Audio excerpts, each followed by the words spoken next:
வணக்கம். ஆகாஷவாணி.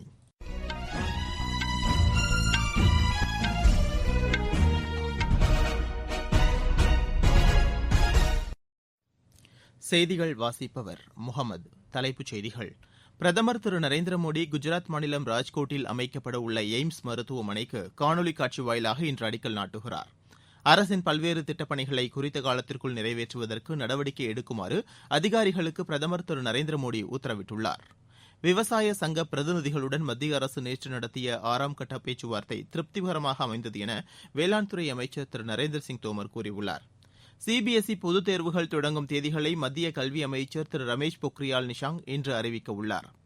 தனிநபர்கள் வருமான வரி கணக்கை தாக்கல் செய்வதற்கான கால அவகாசம் ஜனவரி 10ஆம் தேதி வரை நீட்டிக்கப்பட்டுள்ளது. ஐஎஸ்எல் கால்பந்து போட்டியில் கோவா அணி 2-1 என்ற கோல் கணக்கில் ஹைதராபாத் அணியை வென்றது. இனி விரிவான செய்திகள். பிரதமர் திரு நரேந்திர மோடி குஜராத் மாநிலம் ராஜ்கோட்டில் அமைக்கப்பட உள்ள எய்ம்ஸ் மருத்துவமனைக்கு இன்று காணொலி காட்சி வாயிலாக அடிக்கல் நாட்டுகிறார். 201 ஏக்கர் பரப்பளவில் 1195 கோடி ரூபாய் மதிப்பீட்டில் இந்த மருத்துவமனை அமைக்கப்பட உள்ளது. 2022ஆம் ஆண்டுக்குள் இந்த மருத்துவமனை கட்டி முடிக்கப்படும் என்று தெரிவிக்கப்பட்டுள்ளது. 750 படுக்கைகளுடன் அதிநவீன வசதிகள் கொண்டதாக அமைக்கப்படும் இந்த மருத்துவமனையில் 30 படுக்கைகள் ஆயுஷ் மருத்துவ முறைக்காக ஒதுக்கப்படும் என கூறப்பட்டுள்ளது. இந்த வளாகத்தில் அமைக்கப்படும் மருத்துவக் கல்லூரியில் 125 எம்பிபிஎஸ் இடங்களும் 60 செவிலியர் பயிற்சிக்கான இடங்களும் ஏற்படுத்தப்படும் என்று அரசு தெரிவித்துள்ளது. இன்று நடைபெறும் அடிக்கல் நாட்டு விழாவில் குஜராத் ஆளுநர் திரு ஆச்சாரியா தேவ்ரத், முதலமைச்சர் திரு விஜய் ரூபானி, மத்திய சுகாதாரத்துறை அமைச்சர் டாக்டர் ஹர்ஷ்வர்தன் உள்ளிட்டோர் பங்கேற்கின்றனர். அரசின் பல்வேறு திட்டப்பணிகளை குறித்த காலத்திற்குள் நிறைவேற்றுவதற்கு நடவடிக்கை எடுக்குமாறு அதிகாரிகளுக்கு பிரதமர் திரு நரேந்திர மோடி உத்தரவிட்டுள்ளார். மத்திய அரசின் பல்வேறு உள்கட்டமைப்பு திட்டங்களை செயல்படுத்துவதில் ஏற்பட்டுள்ள முன்னேற்றம் குறித்து மதிப்பீடு செய்வதற்காக பிரகதி எனப்படும் ஆய்வுக் கூட்டம் பிரதமர் திரு நரேந்திர மோடி தலைமையில் அவ்வப்போது நடைபெற்று வருகிறது. அந்த அடிப்படையில் பிரகதியின் 34வது ஆய்வுக் கூட்டம் நேற்று நடைபெற்றது. இதில் உத்தரப்பிரதேசம், மத்திய பிரதேசம், ராஜஸ்தான், ஜம்மு காஷ்மீர், மேற்கு வங்கம், மகாராஷ்டிரா, தில்லி, ஹரியானா, குஜராத் மற்றும் தாத்ரா நாகர் ஹவேலி ஆகிய 10 மாநிலங்கள் மற்றும் யூனியன் பிரதேசங்களில் நடைபெற்று வரும் திட்டங்கள் குறித்து விவாதிக்கப்பட்டன. இதில் 1 லட்சம் கோடி ரூபாய் மதிப்பிலான பல்வேறு துறை திட்டங்கள் குறித்து பிரதமர் ஆய்வு மேற்கொண்டார். கூட்டத்தின்போது ஆயுஷ்மான் பாரத் திட்டம், ஜல்ஜீவன் திட்டம் குறித்தும் ஆலோசிக்கப்பட்டன.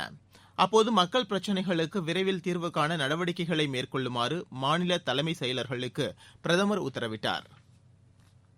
விவசாய சங்க பிரதிநிதிகளுடன் மத்திய அரசு நேற்று நடத்திய 6ஆம் கட்ட பேச்சுவார்த்தை திருப்திகரமாக அமைந்தது எனவும் மீண்டும் வரும் 4ஆம் தேதி பேச்சுவார்த்தை நடைபெறும் என்றும் வேளாண் துறை அமைச்சர் திரு நரேந்திர சிங் தோமர் கூறியுள்ளார்.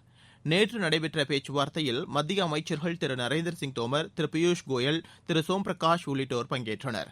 இதில் 40க்கும் மேற்பட்ட விவசாய சங்கங்களின் பிரதிநிதிகள் கலந்து கொண்டு பேச்சு நடத்தினர். பேச்சுவார்த்தைக்கு பின்னர் செய்தியாளர்களிடம் பேசிய அமைச்சர் திரு நரேந்திர சிங் தோமர், விவசாயிகளுடன் நடைபெற்ற பேச்சுவார்த்தை சாதகமான சூழ்நிலையை உருவாக்கியுள்ளது என்றார். விவசாய சங்கத்தினர் வைத்த 4 கோரிக்கைகளில் 2ல் ஒருமித்த கருத்து எட்டப்பட்டுள்ளதாக அவர் குறிப்பிட்டார். குறைந்தபட்ச ஆதரவு விலை தொடரும் என்று அரசு ஏற்கனவே கூறியுள்ளதாகவும், இது தொடர்பாக எழுத்துப்பூர்வமாக உறுதியளிக்க அரசு தயாராக இருப்பதாகவும் அவர் குறிப்பிட்டார். 3 வேளாண் சட்டங்கள் மற்றும் குறைந்தபட்ச ஆதரவு விலை தொடர்பாக மீண்டும் அடுத்த சுற்று பேச்சுவார்த்தை வரும் 4ஆம் தேதி நடைபெறும் என்று அமைச்சர் திரு நரேந்திர சிங் தோமர் கூறினார். சிபிஎஸ்இ பொதுத் தேர்வுகள் தொடங்கும் தேதிகளை மத்திய கல்வி அமைச்சர் திரு ரமேஷ் பொக்ரியால் நிஷாங்க் இன்று மாலை அறிவிக்க உள்ளார். இத்தகவலை அமைச்சர் தனது டுவிட்டர் பக்கத்தில் தெரிவித்துள்ளார். முன்னதாக அவர் ஆசிரியர்களுடன் காணொலி வாயிலாக நடைபெற்ற கலந்துரையாடல் நிகழ்ச்சியில் கலந்து கொண்டார். அப்போது மாணவர்கள், ஆசிரியர்கள் மற்றும் பெற்றோர்கள் தெரிவித்த கருத்துக்களை பரிசீலனை செய்து அதன்படி தகுந்த பாதுகாப்பு ஏற்பாடுகளுடன் பொதுத் தேர்வுகள் நடைபெறும் என்று கூறியிருந்தது குறிப்பிடத்தக்கது. கோவிட்-19 பாதிப்பை கருத்தில் கொண்டு புத்தாண்டு கொண்டாட்டங்களை கண்காணித்து கட்டுப்பாடு விதிக்குமாறு மாநில அரசுகளுக்கு மத்திய சுகாதாரத்துறை அறிவுரை வழங்கியுள்ளது. இதுகுறித்து அந்த துறை செயலாளர் திரு ராஜேஷ் பூஷன் அனைத்து மாநில மற்றும் யூனியன் பிரதேச அரசுகளுக்கு கடிதம் அனுப்பியுள்ளார். அதில் தற்போது நிலவும் குளிரான சூழலில் தொற்று பரவும் விதமாக அதிக அளவில் கூட்டம் கூடும் எந்தவொரு நிகழ்ச்சிக்கும் அனுமதி அளிக்க வேண்டாம் என்று கேட்டுக் கொள்ளப்பட்டுள்ளது. மாநிலங்களில் நிலவும் சூழலை பொறுத்து கட்டுப்பாடுகள் விதிக்கலாம் எனவும் அதில் தெரிவிக்கப்பட்டுள்ளது. மகாராஷ்டிர மாநிலத்தில் கோவிட் பாதிப்பை கட்டுப்படுத்த தற்போதுள்ள கட்டுப்பாடுகள் ஜனவரி 31ஆம் தேதி வரை நீடிக்கும் என்று மாநில அரசு அறிவித்துள்ளது. மாநிலத்தில் கடந்த 22ஆம் தேதி முதல் நகராட்சி பகுதிகளில் இரவு 11 மணி முதல் காலை 6 மணி வரை பிறப்பிக்கப்பட்டுள்ள இரவு நேர முழு ஊரடங்கு வரும் 5ஆம் தேதி வரை தொடரும் என்று அறிவிக்கப்பட்டுள்ளது. இதனிடையே பஞ்சாப் மாநிலத்தில் நகர்ப்புறங்களில் அமல்படுத்தப்பட்டுள்ள இரவு நேர ஊரடங்கு நாளை முதல் விலக்கிக் கொள்ளப்படுவதாக அம்மாநில அரசு அறிவித்துள்ளது. நீங்கள் கேட்டுக்கொண்டிருப்பது ஆகாஷவாணியின் செய்தி அறிக்கை. கோவிட்-19ற்கு எதிரான போரில் நமக்கான 3 கவசங்கள். முகக்கவசம் அணிவோம், தனிநபர் இடைவெளியை கடைபிடிப்போம், கை மற்றும் முக சுத்தம் பராமரிப்போம்.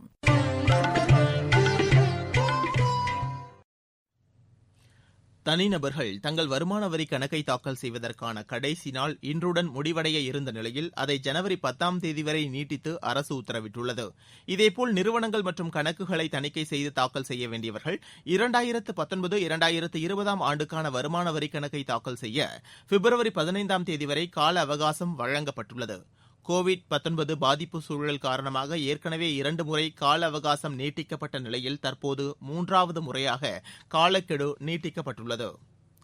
4 மாநிலங்களில் காலா அசார் எனும் கருங்காய்ச்சல் நிலவரம் குறித்து மத்திய சுகாதாரத்துறை அமைச்சர் டாக்டர் ஹர்ஷ்வர்தன் புதுதில்லியில் ஆய்வு மேற்கொண்டார்.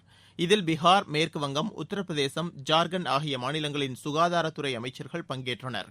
இந்த 4 மாநிலங்களில் உள்ள 54 மாவட்டங்களில் கருங்காய்ச்சல் பாதிப்புகள் இருப்பதாக இக்கூட்டத்தில் தெரிவிக்கப்பட்டது. கூட்டத்தில் பேசிய அமைச்சர் டாக்டர் ஹர்ஷ்வர்தன், மலேரியாவுக்கு பிறகு உலகிலேயே 2வது பெரிய ஆட்கொல்லி நோயாக கருங்காய்ச்சல் உள்ளது என்றார். இந்த காய்ச்சலை முற்றிலும் தடுக்க மத்திய அரசு உறுதிபூண்டுள்ளது என்றும் அமைச்சர் தெரிவித்தார். வெளிநாடு வாழ் இந்தியர்களின் நலனுக்காக ஏற்படுத்தப்பட்டுள்ள இணையதள மற்றும் மொபைல் செயலியை வெளியுறவுத்துறை இணையமைச்சர் திரு முரளிதரன் தொடங்கி வைத்தார்.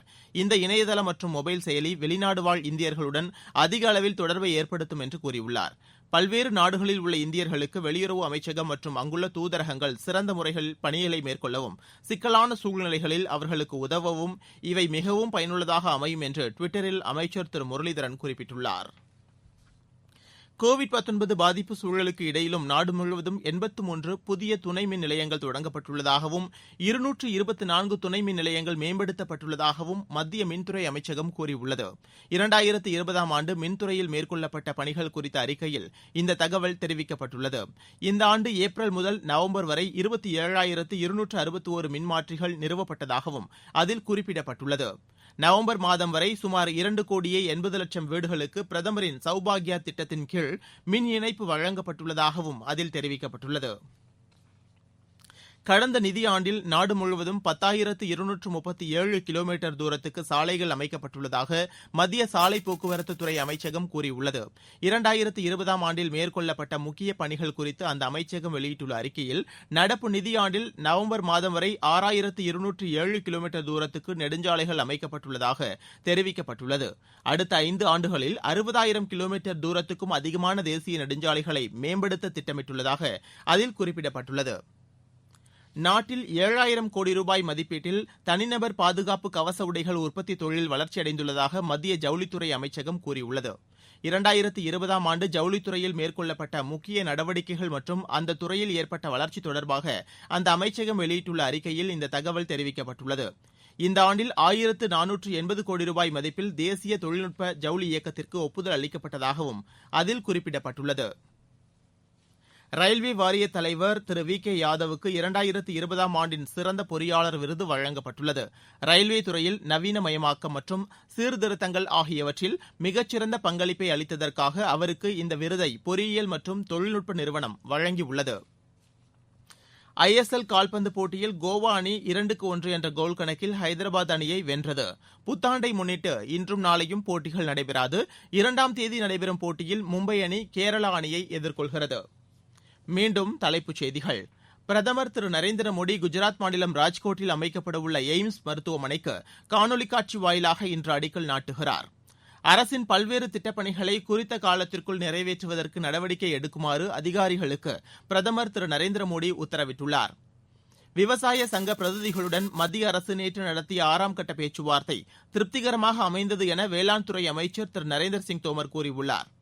சிபிஎஸ்இ பொதுத் தேர்வுகள் தொடங்கும் தேதிகளை மத்திய கல்வி அமைச்சர் திரு ரமேஷ் பொக்ரியால் நிஷாங்க் இன்று அறிவிக்க உள்ளார். தனிநபர்கள் வருமான வரிக் கணக்கை தாக்கல் செய்வதற்கான கால அவகாசம் ஜனவரி 10ஆம் தேதி வரை நீட்டிக்கப்பட்டுள்ளது.